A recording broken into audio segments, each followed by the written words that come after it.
Hello and good evening. My name is Kimberly Harris, and I am a psychiatric nurse practitioner. And I'm originally from New York and now currently residing in Northern Maryland. I currently work for an outpatient clinic in which we serve the family wraparound services, psychiatric evaluations, and medication management, psychotherapy. So this evening, myself and Maya would like to share with you just some ideas and coping skills in dealing with reentry during this COVID pandemic, the anxiety of reentry during COVID. I'll let Maya go ahead and introduce herself. Thank you, Kim. My name is Samaya Carr. I am a single mother of a beautiful boy. I am also a senior analyst for Verizon, as well as a business owner. I am a loctician in New York City. I reside in New York City, as well as I own a jewelry company. So that's a little bit about my background. So I'm eager to, present this presentation, just to show you guys what we have in store for you. Thanks, Maya. All right, so let's start talking just, a little bit and looking at this past year, 14 months that, we've been in this pandemic. And when we kind of look back, comparing ourselves from pre-pandemic to where we are currently, I think we've learned to adjust and manage our stressors, quite differently.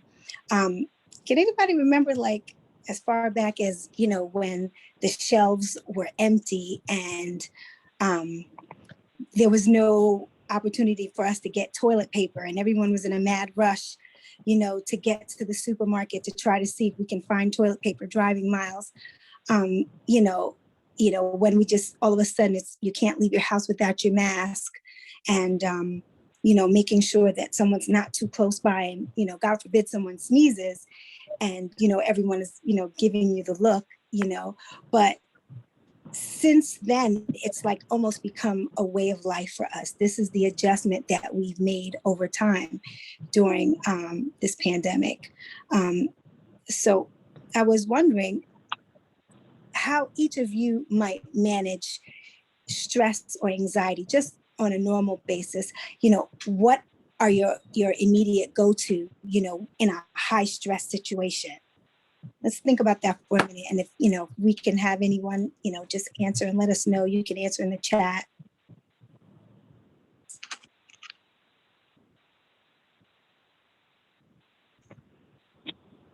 Well, I'm home. And so when that happens, I just lay down. I just lay down and just get in my bed and take a 5, Okay. try to relax. Okay. That's pretty much what I do. Besides praying, right? Okay. Right. For me, I listen to music. I turn to music a lot. It's a stress reliever for me. Even if I always even have a go-to song that if I have to calm myself down in my head, it's very relaxing. So for me, it's music. Music. Okay. Does anyone else have any other go-tos to share just during those high stress, anxiety moments? Diana says that I pray using breathing techniques and take nature walks. Okay, I love that. All right, for myself also, music is a great stress relief as well as walking. So someone said I eat. Okay, we have to be careful with the I eat. We want to make sure that we're not comfort eating. Yeah, that's me. That's what I do. It's okay. I hear you. You asked. Right. And someone says, I read, Carol Faulkner says, I read my Bible and practice mindfulness. Awesome. And Tika Ann says, pray, music, and exercise. good. These are all really very good. All right. Okay. So, as we take a look at it now, we've kind of made a great deal of progress from where we, originally started. And so walking is great for me, says Sonia. Okay, and dealing with the anxiety of just like reentry, going back to what used to be the norm for us. But I think a lot of us have just kind of cultivated, new practices. People have brought their offices into their homes and, workouts. So, people are, have gyms and bikes and, just kind of whatever things that we used to have to go out for, we've kind of brought into our homes, and made a great deal of adjustment. As far as ordering groceries, I don't know how many of you order your groceries and have them delivered, but as we make, progress, with the vaccine and, them lifting mandates about wearing masks and re-entering, I'm sure there's a great deal of anxiety that might come along with that. What's it going to be like going back to work? How do we maintain the distancing? And, is it a safe place for me to be? So those things are definitely questions that definitely are going to pique our anxiety. And, I think it's essential. And I think, as the team, we wanted to kind of bring to you some ideas of what we can actually do in those moments when we're feeling anxious or, more concerned and not really knowing what to do, So some of the ideas we had were obviously evidence-based, coping skills, right? So I'm sure, we've all heard the term, coping skills for different reasons, but coping skills, dealing with going back to work and anxiety, some of them might be getting enough sleep, making sure that we're getting adequate rest at night, and making sure that we're eating well, preferably nutritiously, right? We can definitely choose to snack, but, making sure that we're eating well and that, our bodies are getting all the nutrients that we need, give us, mental clarity and building up our immune systems. And definitely maintaining some physical activity is really honestly a very, very pertinent part of a mental wellness component, because if you don't know, I'll tell you, your brain naturally shoots off endorphins, which I call the happy hormone. And I'm sorry. Would you like me to share the screen? Am I supposed to be sharing the screen yet? yeah, you can share. We are on that third slide.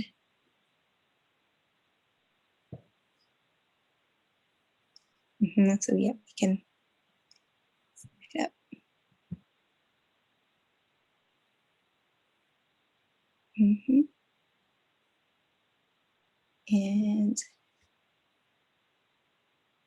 And one more. There we go. Okay, right. So getting adequate sleep and making sure that we're eating well and the physical activity.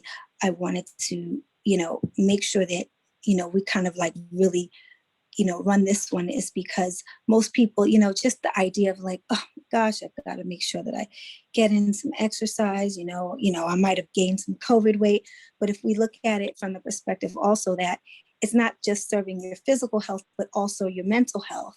And so getting at least 35 to 40 minutes of cardio, something that's going to increase your heart rate and keep it at a sustained rate for at least 35 to 40 minutes is what's suggested to, begin those endorphins shooting off in your brain, and hence making you feel better, calming the angst that we might feel.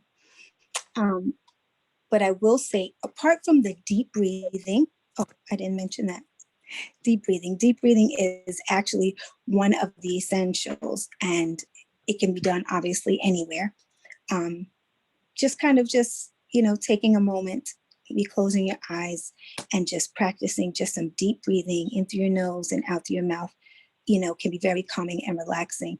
I was going to say, outside of that, individually, we might all cope, as we mentioned a little bit earlier, have different relaxation techniques that are effective, because what might work for me might not work for you. So, some person mentioned music, some person mentioned praying, reading, Annette said going to sleep. So, there's a variance of things. And so it's really being able to identify and just becoming more self-aware about what helps you, what relaxes you, what makes you feel better. So being able to identify that is the key. And then once we figure that out, it's just putting it into practice and kind of making it the immediate go-to. So when we feel that angst starting to build, it's like, okay, what can I do to relax myself at this time? Another good recommendation is being able to distract yourself. So, whatever the situation that might be, high stress, being able to maybe color or paint or, have a conversation with someone else, but just kind of taking your mind away from what is giving you that anxiety at the moment and just trying to reframe your thinking. Kim, we have some comments from the Facebook Live. Should we hold the comments at the end, or is it interactive back and forth? What would you prefer? I put it in the chat. So yeah, it's in the chat. I did see. So I'll take this question. So Norma Stacy Roper Webster on Facebook Live asked, how do you socialize and communicate again when you've been home so long? That's a great question. It's COVID has definitely put everybody in a kind of space where now you're used to being alone. Some good techniques to just trying to reacclimate yourself back to social life. Just take small gestures, small chit chat with people that you might come across as you take a walk. You walk your dog. You take the kids out for a walk in the park. Just small gestures. Spend time with family, people that you're close to, so that you can just get used to being around people in general again. And then you'll just find yourself as you go out in your normal day-to-day activities, getting back to what the new sense of normal is. I know it's not going to necessarily go back to normal, but you'll start to find yourself in what your new sense of normal will be. And Kim, you have anything to add to that? That's perfect. In adding to that, I would say when you say start small, that's perfect. And move slow. Move slow. We've been on lockdown for how long? It's been a long time. And if you're someone that's usually getting up and going and getting dressed and dropping kids off and on the go, and all of a sudden it's stay in your house, don't leave, don't touch anything, social distance, that, it can be, really a stressful situation in reconnecting. So one thing you could possibly start doing also is maybe reconnecting on a social platform. So whether it's a FaceTime or whatever virtual, and kind of, reacclimating to, having conversations if you haven't already.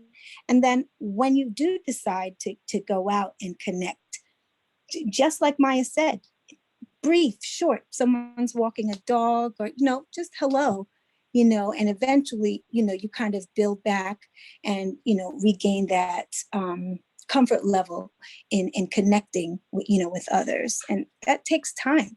Just like it took time for us to acclimate to being home, it's going to take the same time to just be able to kind of get back into the flow of reconnecting with society.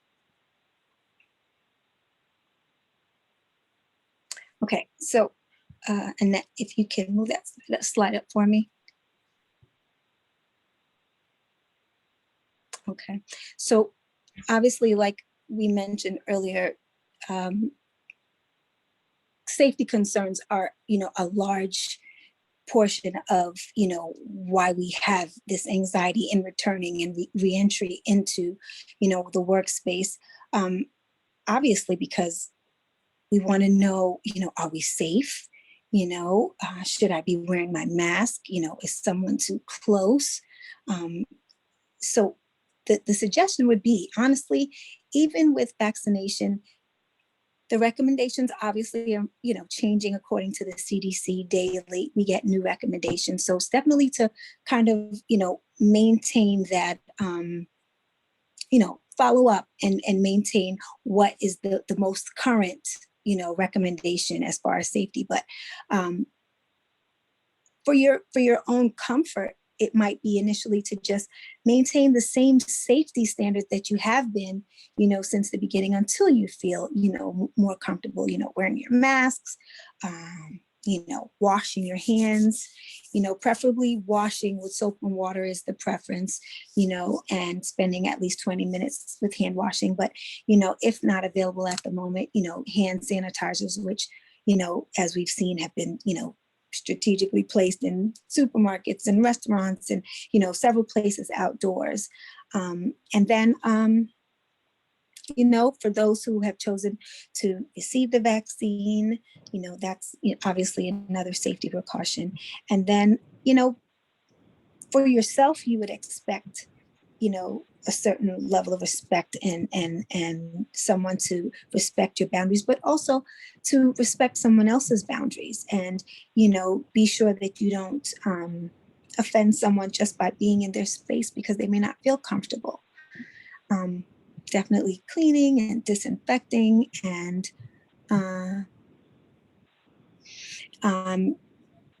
your work area and wherever you are, and, just kind of maintaining your health screens as usual, seeing your usual primary care providers to, make sure that yourself, your children, your family are up to date on, whatever vaccines and eating well. And that if you feel ill from, a lot of times, people have thought that they had maybe a cold or the flu, when in actuality, they had really contracted the virus. So in the event that you don't feel well, just being responsible and, checking to see, where you are, where where you lie and, whether or not you're actually contracted the virus or not. So maintaining safety is, definitely going to be, one of the things that definitely help us to, diminish that level of anxiety. So Annette, you can move to the next slide for me, please. I actually have a question, if I could ask. I know Sure. that in New York State, the governor is, I don't know if he actually officially said it or is thinking about it, saying that those people who have been vaccinated don't no longer need to wear masks. What do you think about that? Yes. And so that's what I was mentioning that to you, because also in the state of Maryland, that is also the case where, if you've been vaccinated, the mandation to, wear masks has been lifted. And honestly, it's a preference, it's a personal preference on what you feel comfortable with. And so I think it would be, just being diligent in following up what the mandates are, following up with the CDC and, the health department, and kind of seeing what the recommendations are and seeing what supporting evidence, allows them to say that. Because you not only want to just take the information, but you kind of want to understand it, because that, within itself will give you, some peace and, helping you to feel, more relaxed in doing so. So it's really just a personal preference. And to piggyback on what Kim is saying, as the areas open up, as I know New York is going to be opened up fully, and if not already, that's good. That can definitely add to your anxiety. As people are going to be walking around you freely with masks, it's going to be a time where you're just going to have to reevaluate your boundaries. Especially if it's putting you in a space that's making you uncomfortable. Don't be afraid to vocalize what your boundaries are. This is going to be a time when everybody's going to have to reevaluate what those boundaries are, because some people are going to be comfortable sitting in a restaurant with everyone sitting without masks, and then there are going to be people that are going to try to avoid at all costs. Some people might stay in their homes a little bit longer even though people are out with masks. So it's going to be a lot of different scenarios that can put people in a mental space that's just uneasy. So just make sure that you're talking, I apologize for the background noise. just make sure that you're being vocal about what your boundaries are, so that you give the people around you the opportunity to acknowledge it and assist you through those things. Absolutely. Yeah, in the chat, Carol said that despite her anxiety, she flew to Florida to reconnect with her daughter after 14 months. And she took all the precautions, and she said that she will continue to wear her mask. Tika Ann says everyone should do what they're comfortable with. And Judelia saying that she still wear a mask for a while, even when it's lifted. And someone said, I'll probably be wearing a mask until 2025. That's okay. That is totally fine. You definitely have to feel comfortable, with whatever situation that you're in, honestly. And, the key is, honestly, you want to be able to protect yourself as well. And honestly, I believe it's, the not truly knowing, and that's where anxiety honestly derives from. It's the fear of the unknown, not knowing what will be. And so not concentrating on what you cannot change.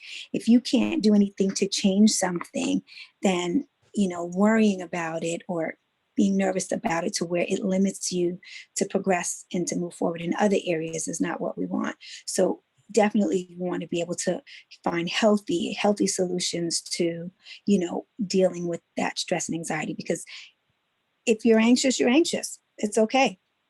We just want to know how to deal with that anxiety when it does come. So some of, So some of the coping skills and techniques, some mentioned a little earlier, but mindfulness, progressive relaxation, muscle relaxation, deep breathing. I'll kind of go through those with you, but those are some of the things that, have been recommended in, relaxation and calming the anxiety. So we'll start with mindfulness meditation. Maya, did you want to? Yeah. By mindful meditation is mental training practice that teaches you to slow down your thoughts, let go of negativity, calm both your body and your mind. It combines meditation with the practice of mindfulness. Mindfulness involves being fully focused on the now, so that you can acknowledge and accept your thoughts, feelings, and sensations without judgment. Okay? So it's important that I think COVID has given everybody an opportunity to slow down, right? We were able to really take a look at our surroundings, absorb the things, recognize our triggers, things that are impacting us that we probably didn't realize before. So, we need to just kind of take that and transfer it into reacclimating yourself back into the workforce or just into normal day-to-day activities. Don't underestimate the power of just taking a breath and just taking a moment to yourself. And this is also something that you don't just have to use for yourself. You can have this for your kids as well. A lot of these kids have been cooped up in the house. Doing homeschooling. I'm not a teacher myself. So I've often had him doing exercises, and I'm finding that he's getting a little bit overactive. I have to count down from 10, so he can breathe. He'll calm himself down. Different exercises like that can also assist kids Maya? out. Yeah. Maya, we're having a hard time hearing you. There's like some background noise. And Can you hear me? Yeah, we can hear you, but it sounds like a machine is going behind you. Oh, yeah, I'm at work, so I apologize for the background noise. Okay. If you could just speak up a little bit, because we can't. At first we were hearing you, but you have to speak up a little more. Okay. Okay, but just to wrap up the slide, just take time to don't be afraid to breathe.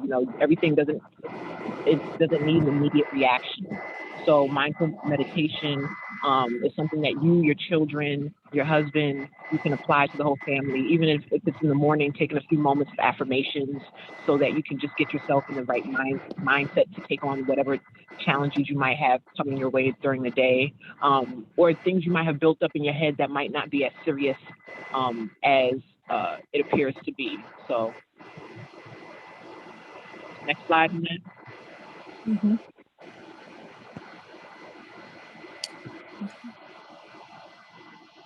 Okay. All right. So what we have here, I don't know if Annette, if you're able to click on it. Not yet. Not yet.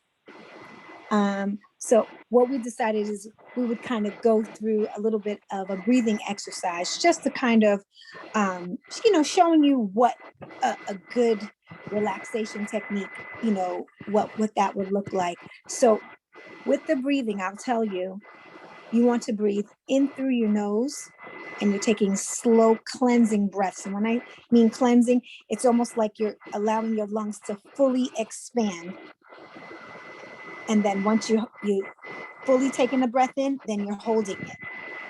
Hold it for a couple seconds, 3-4 seconds, and then slowly breathing it out through your mouth, almost with like a pursed lip breathing, slowly breathing it out, and then repeating it again, but just making sure that the breathing is very slow. Okay, and that you want to, are you able to?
All right, how was that, ladies?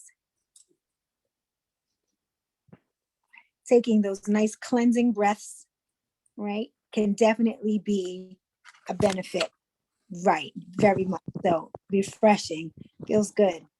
And taking that opportunity to just kind of, it's almost like you're kind of like blowing out whatever that is built up and has us, kind of anxious or tense. It's almost just like you're taking that breath in and it's just like the power to just breathe it out and let it go. Okay. Another one of the relaxation techniques is called progressive muscle relaxation. Now, this one, I definitely wish that there was time to be able to do this with you, but unfortunately, due to time constraints, we won't be able to practice it. But I can tell you a little bit about it, and you can.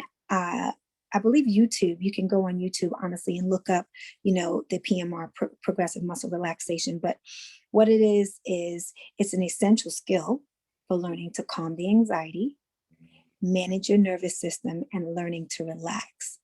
All right, PMR is one way to train yourself to relax your muscles and turn on your parasympathetic nervous system by having you slowly tense and then relax each muscle group.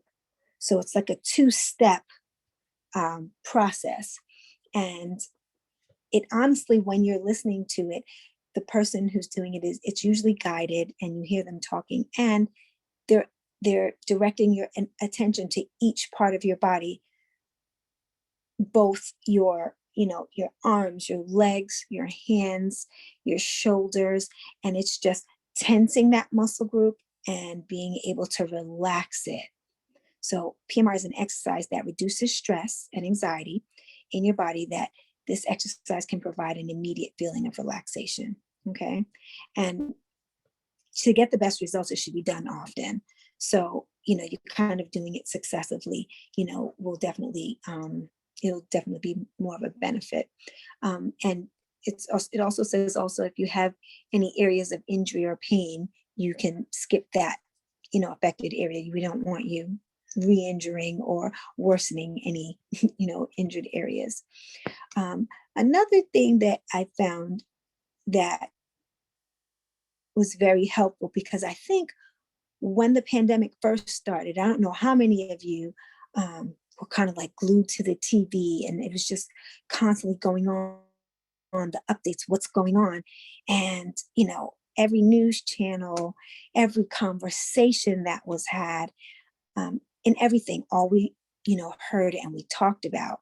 And it just got to be very overwhelming. And having that opportunity to kind of detox from, hearing the death tolls and the mortality rates just, rising, and, the number of people that were being placed on ventilators, and, the lack of PPE, and, the fear of not being able to have resources available to us. I don't know how many of you in the States, maybe in the southern of the US, experienced the gas shortage. And that was just a week ago. And I was totally clueless, because I've really chosen not to watch the news as often, for this reason. But, everyone's walking around saying, did you get gas? And I'm wondering, well, gas, what are you talking about? Come to find out, there was an issue in Virginia, and it, made its way to Maryland. So that some of the southern states were affected. And obviously everyone is out and the gas stations are full. And then before you knew it, there were pine cones blocking them off, and the accessibility wasn't there. And of course, what happens? It's the immediate response is, something's being taken from me. I'm lacking control. And usually with that combination, not good, because your anxiety level is going to shoot up. So some of the, to rectify some of that, not all the time, we definitely want to make sure that we're aware, but just taking a time to digitally detox. Okay, Annette, you can move up to the next screen.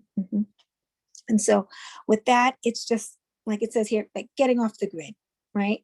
It's something that, we often even talk about sometimes as parents, with the kids, no video games, shut it down. I know with a lot of the patients that I have, it's been very difficult. And I know that's been one of the main concerns with a lot of the parents, is that because that social media platform and the video games were really the only mode of communication, which is essential for children.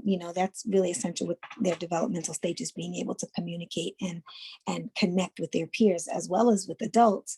But then it's like, how do you get them to conform back to some sense of normalcy, where you're not 8 to 10 hours on some device, So being able to work at and be committed to just kind of getting off the grid, and just detoxing from the virtual and the digital.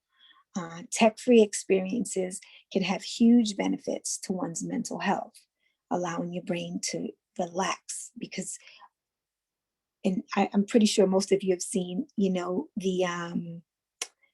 blue light glasses, which, everyone was on a screen. And so, to prevent, damage to your eyes, and, that was a thing. But the benefit is not having your brain constantly stimulated, seeing the screen. And even with video games, it's just like the brain just constantly going and not having the opportunity to actually just rest.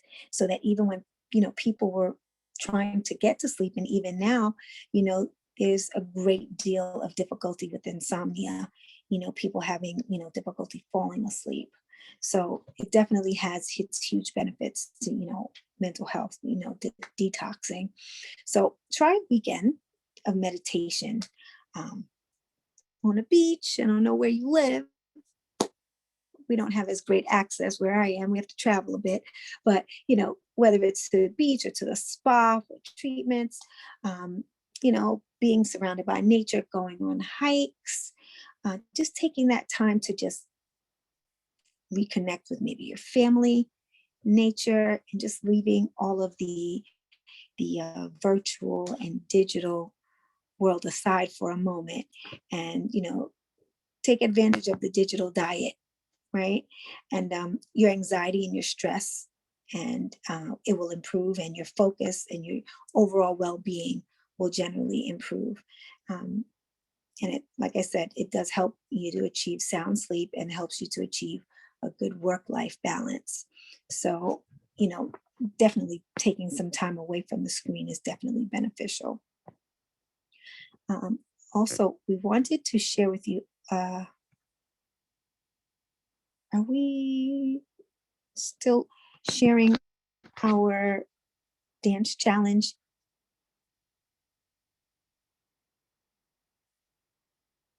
No, actually, we have, is Judelia, we're gonna do the dance challenge at the end of the month.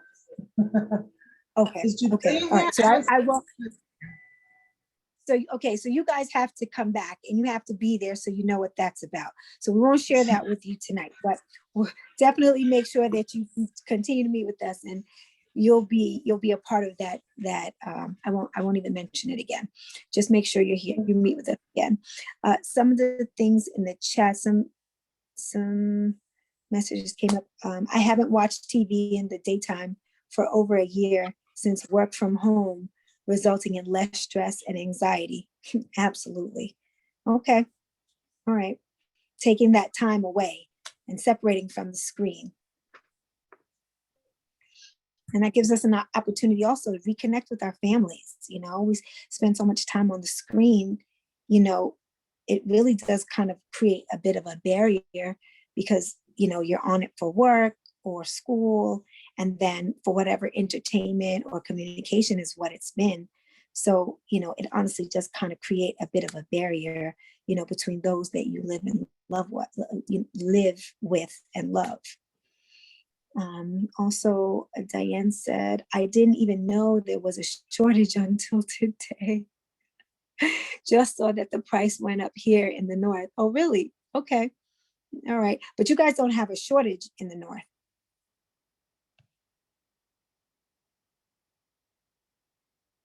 Uh-oh. There was some other comments, Diana said, and that we shouldn't get offended or concerning the anxiety and stuff, that we shouldn't get offended or take it personal if someone shares that they're not comfortable with hugging, etc., things like that. Oh, definitely. And there are several people who, if you haven't received the vaccine, not really comfortable with being, invited to, people's homes. And, there are several people that, took offense to that. But if we can kind of look at it, like, as we mentioned earlier, just being in respect of people's boundaries and their feelings, not necessarily against you, but more so a safety concern. And it said here, Tika Ann said that it's so true, people lying about their status, people have COVID or symptomatic and still lie and go to places with others. So they will lie about vaccination status. That's why everyone needs to do what they want regarding masks. She said she's wearing one even if there's herd immunity. and that's what they're going. Judelia said a student sneezed in class today and she had no mask. I wonder how that went over, Judelia. What happened? How did that make you feel, Judelia? I can only imagine. Well, it's a good thing corporal punishment was outlawed in St. No, but I guess everybody learned a lesson that we should still wear masks. We should still wear masks for now. I mean, and it's really, honestly, it's sad because, almost my entire family, thank God I don't, but they have allergies, really bad allergies. And this allergy season has been really terrible here in Maryland. I'm not sure about any place else, but I mean, my little one, it's almost like I want to muffle her when we're out. She has her mask, and then, she has to sneeze and she's sneezing. And I'm like, you can't sneeze in here. You can't do that. And what is that? You have to sneeze. Obviously she's, taught, to cover, safely, but you just almost feel like you're offending others, or you don't want to be looked upon as, you wonder if they're, if they have COVID, or, so don't sneeze or don't cough. So there's just a lot of tension, with readjusting and re-entering society, because there's a lot to think about, when usually it was, I'm on my way to school and don't forget my backpack, make sure my homework's in there, get my lunch bag, and, maybe my water bottle, that was probably the most of it. Now it's okay. So you have to make sure that you have your mask. So I don't know how many of you have experienced maybe running to the grocery store, or just running out, and when you get there, you realize you don't have a mask. And you have to either go back to the car, or I've even had to where I've had to go back home to get a mask. So, just the frustrations of getting, adjusted to just this newness and, change. Someone said that, I think Diana said that she has a tendency of holding her breath. I'm not sure what she means by that. Princess, what did you mean by that? When she's anxious. Oh, when she's anxious. Okay. I'm assuming. Okay. Yeah. Someone asked if you can catch it through your eyes, even if you have a mask. Why are you laughing? It's me, and I saw it on the news, and everything you see on the news is true. But go ahead. Yes. Is it really? Is it really? Okay. All right. And so shallow breathing, and that shallow breathing, right. Absolutely. Because that shallow breathing, whether in, just a high stress situation, if it's directly related to something in particular, or if it's just random, where you just start noticing maybe your heart's starting to beat fast, or hands get sweaty. And let me share some of those, things with you, because sometimes I don't even know if we realize some of the symptoms that go along with, anxiety. And people sometimes have just been accustomed to feeling a certain way, that they don't realize that that's not the norm. But, just out of the blue, or even if in a stressful situation, but when your heart, you're having palpitations, so your heart rate increases, sweaty palms, whether numbness or tingling in your extremities, dizziness, shortness of breath, or feeling like chest pain, and, crushing chest pain. Many have gone to the emergency room with thoughts of having a heart attack, and it really just turned out to be anxiety. Just being aware that some of those things are, related to anxiety. And if you do notice some of those things, try to see if we can kind of work on identifying those coping skills and what work for you, and, practicing them and making that, part of your usual routine. Yeah, I had the heart palpitations. Statement, thanks.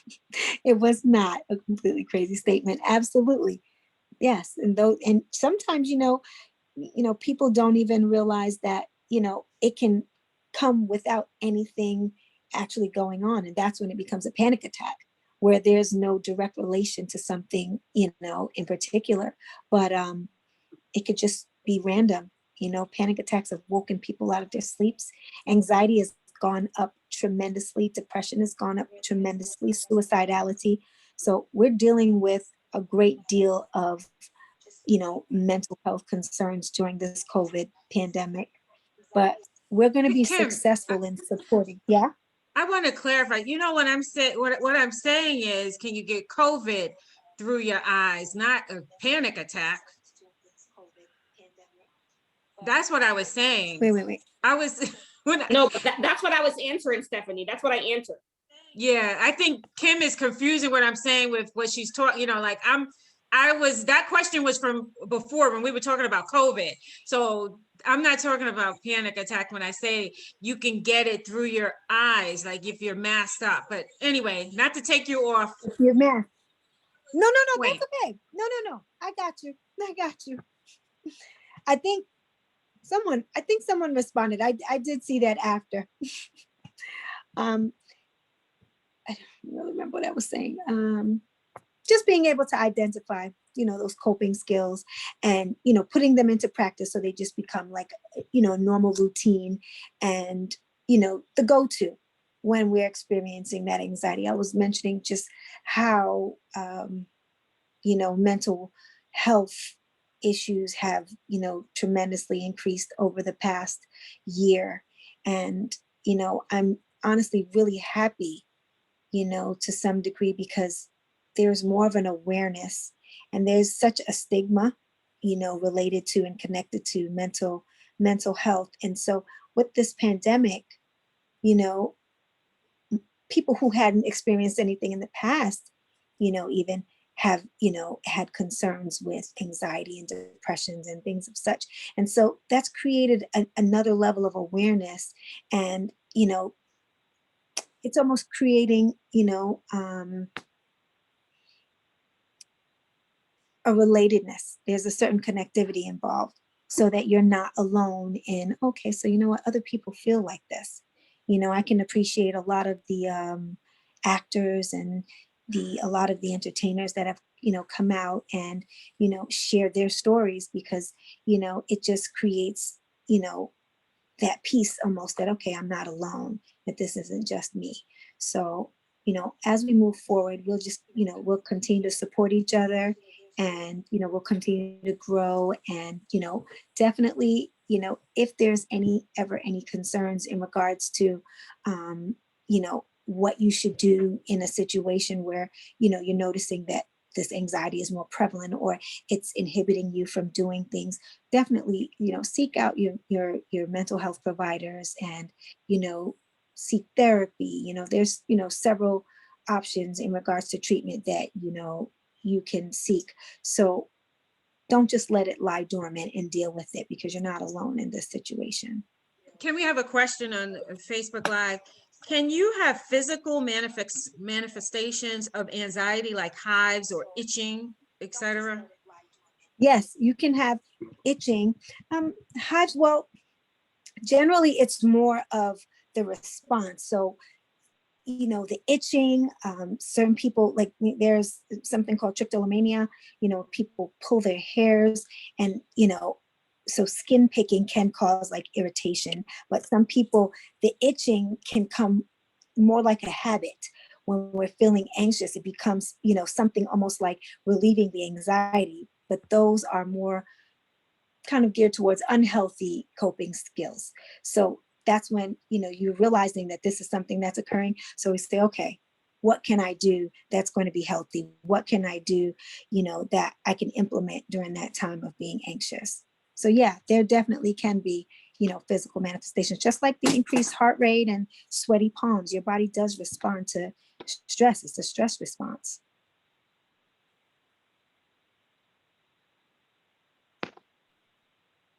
Okay, so there was another comment here that says, my first time learning about anxiety was after seeing the cardiologist. I realized it happened after the killing of Aubrey Ahmad and everything after that. So that's true. In addition to COVID, we have all these police brutality stuff going on. A lot of stuff has happened this year. A lot of stuff is happening. The things that's happening in Israel right now, what's going on in Syria. I mean, it's a lot. There's a lot. There's a lot. Yeah, and people doing, going out and protesting, doing demonstrations, and just even being out there without masks, you see the crowds coming together, and it was COVID, and it was like, well, it doesn't matter. That's secondary. We're here, it's just been a crazy year. It's been a crazy year. I just want, I wanted to know if Diana, who's the team lead, if she had something she wanted to add, because we're wrapping up. Diana, is there something that you would like to share before we end? Hi. No, I think the presentation was really, really well done. Thank you, Kim, and thank you, Samaya. It was awesome. I do know that when you have panic attacks and when you have extreme anxiety, it, like you said, it may appear as you're having a heart attack, but the breathing techniques really assist in grounding yourself. And in the past, when I used to have panic attacks, that's what really helped me a lot. So yeah, what Kim shared in terms of breathing techniques really help ground you. And there's other techniques in terms of grounding where it uses your five senses. You try to activate five senses right away to take your mind out of, skyrocketing into a panic attack. And that's something I can do the next time. It's very simple, quick. It's really activating your senses where, for example, you would take a mint candy and you put it in your mouth and that activates your sense of taste. You look out the window or you look and focus on nature and you look out the window to activate your sense of vision and sight. You listen to music or you speak out loud or you listen to something that will distract and you activate your sense of hearing. And you touch something, whether it's rubbing your legs, touching your fingers so that you can activate your sense of touch. And that sometimes helps as well to ground you when you're having anxiety and panic attacks. But overall, I think this was awesome. Thank you so much, Kim and Samaya. This was really, really great. Thank you. Thank you so much. Thank you. Yes, thank you. And I just want to just give a shout out to our great counseling team. I mean, the education, the posts, the support. I have gone to Diana directly, they're so willing to help. I know they have very busy lives, so many different things going on, but really you're making it happen with this 1,000 Women campaign. What the idea that we have to really have a meaningful help women in a tangible, meaningful way. You guys are making it happen, and thank you so, so much. I have one more thing to add really quickly. I wanted to say that in conjunction with all of our relaxation techniques and everything, if it ever gets extreme and we have to get, see, a provider, don't feel fearful if medication is needed at the moment, because there's a lot of apprehension when it comes to medication management. And, people will, deal with the stress of anxiety, depression with not wanting to have medication, because it's almost like the medication, that's it. It's a sure shot stigma. I have a diagnosis now and, I need meds. And so in saying that, a lot of times meds can be used transitionally to kind of get you over a hump. And, so just make sure that whenever you're seeking, a higher level of assistance, that you kind of go in with an open mind and, be willing to accept the care that is presented, because I deal with that a lot oftentimes. And, people struggle for a bit. So I just want to just share that with you that, a lot of the apprehension comes with the fear of the unknown. So be willing to be open-minded and taking the recommendations of your primary care and, your psychiatry. That's it. Awesome. Thank you for that. That's so important. And it's incredible that you mentioned that, because I was totally forgetting about that piece. And sometimes the medication really does help, even if it's just for a temporary period of time, like you said, to get over a certain event or something that you're going through. It's very it can be very helpful for some people. So there shouldn't be any shame or feel apprehension, that being open-minded, but taking into account what your physical medical conditions are, like speaking to your primary physician before getting on a med also is important. So it has to be in conjunction, just to make sure that you don't have any underlying medical conditions that may exacerbate based on the psychiatric medication that they may want to prescribe. But other than that, you know, open-mindedness is so important. And that's awesome. Thank you so much, Kim. That is so cool. Thank you. From Facebook Live, before we conclude, Norma says, Kim Harris even has a calming voice and she is definitely in the right field.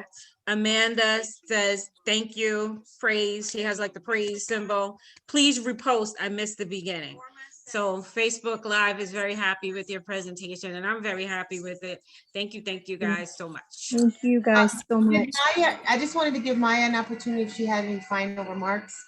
Sumaya? Okay, well, if not, then good night, everyone. Thank you so much for attending and thank you for your participation. Have a good night, everyone. Bye-bye. I'm sorry, say that again. I'm having a hard time getting off the mute. Can you hear me? Yes. I can hear you. Okay, say that again, Annette. I'm sorry. No, I just wanted to know if you wanted to give you an opportunity to give some final remarks, if you have any. No. Thank you, and I appreciate Kim and her expertise and the knowledge that she shared as well, and and our opportunity to present this evening. So no, thank you. Thank you so much, Maya.